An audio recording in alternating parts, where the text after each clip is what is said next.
राधे राधे मेरे प्यारे भाइयों बहनों माताओं व बंधुओं, आज मैं आपके लिए लाई हूँ श्री स्कंद महापुराण की कथा, जिसे सुनने मात्र से श्री हरि की आप पर विशेष अनुकंपा होगी। आपके सभी काम बनने लगेंगे। बंधुओं, यदि आपने हमारे चैनल को अब तक सब्सक्राइब नहीं किया तो जरूर करें और बेल आइकन दबाना ना भूलें, ताकि आपको हमारी आने वाली सभी वीडियोस की जानकारी सबसे पहले हो सके। बंधुओं, कथा को पूरी सुने ताकि आपको पूर्ण फल की प्राप्ति हो और कमेंट बॉक्स में जय शिव शंकर भोलेनाथ जरूर लिखें। बोलो शिव शंकर भोलेनाथ की जय।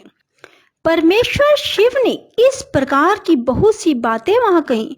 पार्वती सखियों के मध्य में बैठकर तपस्या में संलग्न थी। उन्होंने वटु रूपधारी रुद्र की बातें सुनकर उनके प्रति रोष प्रकट करते हुए कहा, जया, साध्वी विजय, विश्व सुंदरी प्रमोलोचा और महाभागा सुलोचना, मैं तुम लोगों से कहती हूँ, मैंने जो कुछ किया है ठीक किया है, परंतु तुम्हें इस ब्रह्मचारी से क्या काम है जो इसकी कठोर बातें सुनती हो।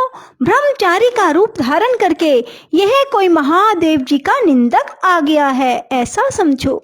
सखियों, ऐसे व्यक्ति से अपना क्या प्रयोजन है जो महात्माओं की निंदा करने वाले पापी, कृतघ्न, वेद दूषक, वेद भ्रष्ट और मर्यादाहीन है। उन लोगों के साथ बुद्धिमान पुरुषों को वार्तालाप नहीं करनी चाहिए। श्रेष्ठ पुरुषों की निंदा सुनकर जो तुरंत वहां से उठकर दूसरे स्थान पर नहीं चले जाते, वे प्रतिष्ठाहीन मानव पाप के भागी होते हैं। गिरिजा का वचन सुनकर विजया वटु रूपधारी रुद्र से सहसा कुपित होकर बोली, ब्रह्मचारी, जाओ जाओ यहाँ से, अब तुम्हें यहाँ एक क्षण भी नहीं ठहरना चाहिए। विजया बातचीत करने से बड़ी कुशल थी। उसने इस प्रकार फटकार कर विवाद करने वाले वटु रूपधारी शिव को विदा कर दिया। वे तत्काल अंतर्ध्यान हो गए। संपूर्ण सखियों में से किसी ने नहीं देखा कि वे कहाँ चले गए। तदंतर भगवान महेश्वर पार्वती जी के सामने अपना वास्तविक स्वरूप धारण करके फिर सहसा वहां प्रकट हो गए।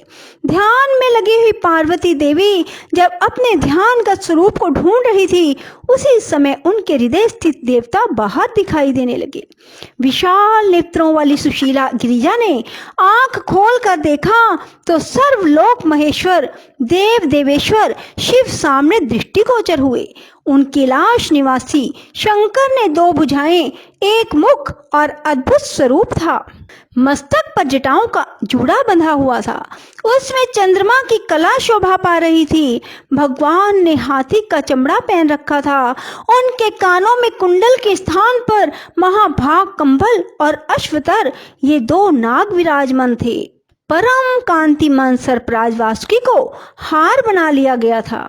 उनके हाथों में बड़े बड़े सर्पों के ही कंगन पड़े थे, जो बड़ी शोभा दे रहे थे। इस प्रकार रुद्र ने सर्पों के आभूषण बनाए।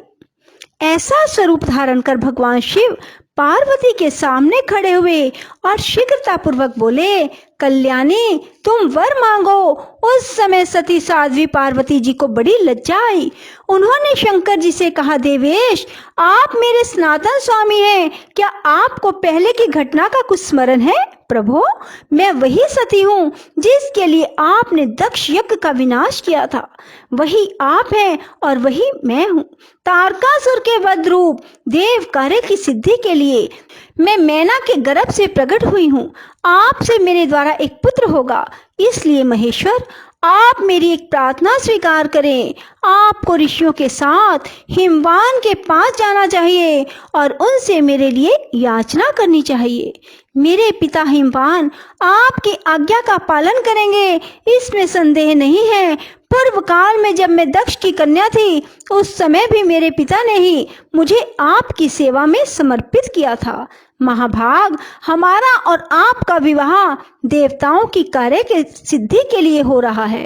तब महादेव ने पार्वती जी से हंसते हुए कहा, देवी, अहंकार रूपा प्रकृति से महतत्व उत्पन्न हुआ, महतत्व से तामस अहंकार की उत्पत्ति हुई, तामस अहंकार से सर्वव्यापी आकाश प्रकट हुआ, आकाश से वायु और वायु से अग्नि की उत्पत्ति हुई, अग्नि से जल और जल से पृथ्वी हुई। सुमुखी, पृथ्वी आदि भूत और भौतिक वस्तुएं जो भी दृष्टि में आती हैं उन सब को नश्वर समझो। अविनाशी तो आत्मा ही है जो एक होकर भी अनेकता को प्राप्त हुआ है, निर्गुण होकर भी गुणों से आवृत हो रहा है, जो सदा अपने ही प्रकाश से प्रकाशित होने वाला है, किंतु इस समय दूसरे से प्रकाश ग्रहण करने वाला बन गया है, स्वतंत्र होकर भी प्रतंत्र सा हो गया है।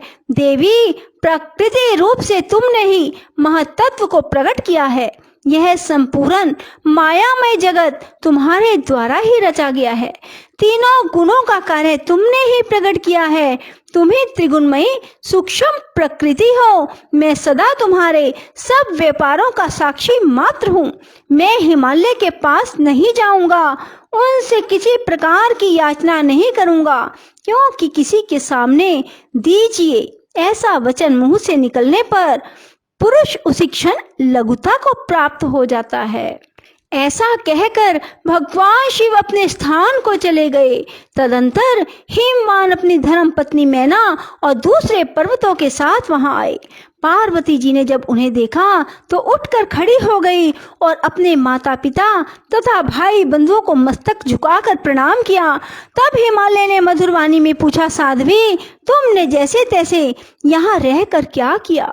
पार्वती बोली, पिताजी, मैंने यहाँ उत्तम तपस्या के द्वारा काम नाशक महादेव जी की आराधना की है। मेरा वह महान कार्य जो अन्य सब लोगों के लिए अत्यंत दुर्लभ है आज सिद्ध हो गया। महादेव जी संतुष्ट होकर यही मेरा वरण करने के लिए पधारे थे, किंतु जब मैंने ये कहा कि मेरे पिताजी की अनुपस्थिति में इस समय आप मेरा पानी ग्रहण कैसे कर सकते हैं, तब वे जिस मार्ग से आए थे उसी से लौट गए।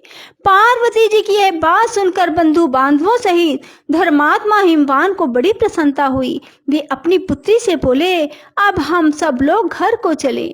उस समय सब लोग एकत्र हो पार्वती को सब ओर से घेर कर खड़े हो गए और उनकी प्रशंसा करने लगे। तदंतर हिमवान पार्वती को अपने घर ले आए।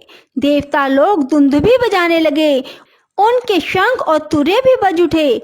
इस प्रकार अपने पिता के घर में आई हुई पार्वती उत्कृष्ट तेज से सुशोभित होने लगी। वे मन ही मन सदा भगवान शिव का चिंतन करती रहती। श्रेष्ठ देवता भी उनके प्रति पूज्य भाव रखते थे। लोमश जी कहते हैं, तदंतर भगवान महेश्वर के भेजे हुए सब ऋषिगण सहसा हिमवान के पास आए। उन्हें आया देख हिमवान के मन में बड़ी प्रसन्नता हुई और उन्होंने शीघ्र उठकर उन सबका स्वागत सत्कार किया। फिर मस्तक झुकाकर विनय पूर्वक पूछा, महर्षियों, आप लोग कैसे पधारे हैं? अपने आगमन का कारण बतलाइए। तब सप्तऋषियों ने कहा, पर्वतराज, हम लोग भगवान शिव के भेजे हुए हैं, यहाँ आप ही के पास आए हैं। आपकी कन्या को देखना ही हमारे आने का उद्देश्य है, अतः शीघ्र अपनी कन्या हमें दिखाइए। बहुत अच्छा कहकर हिमवान ने पार्वती को वहां बुलाया और सब ऋषियों से हंसते हुए कहा, यही मेरी कन्या है, किंतु इस समय मुझे आपसे एक विशेष बात कहनी है। जो तपस्वियों में सर्वश्रेष्ठ है, परम विरक्त है और कामदेव का नाश करने वाले हैं, जिन्होंने काम के शरीर को जलाकर उन्हें अनंग बना डाला है, ऐसे भगवान शंकर अविवाह के इच्छुक कैसे होंगे? जो अधिक समीप या अधिक दूर रहने वाला हो, अत्यंत धनी अथवा सर्वथा निर्धन हो, जिसकी कोई आजीविका ना हो, जो मूर्ख हो, ऐसे पुरुष को कन्या देना अच्छा नहीं माना गया। जो मूर्ख विरक्त, स्वयं ही अपने को बड़ा मानने वाला, रोगी तथा प्रमादी हो, ऐसे पुरुष को कन्या नहीं देनी चाहिए। मुनिवरों, आपके साथ भली भांति विचार करके ही मुझे महादेव जी को अपनी कन्या देनी है, यही मेरा उत्तम निश्चय है। बोलो शिव शंकर भोलेनाथ की जय। राधे राधे, जय श्री कृष्णा। बंधुओं, यदि आपको हमारी वीडियो पसंद आए तो इसे लाइक करें और शेयर भी जरूर करें। धन्यवाद।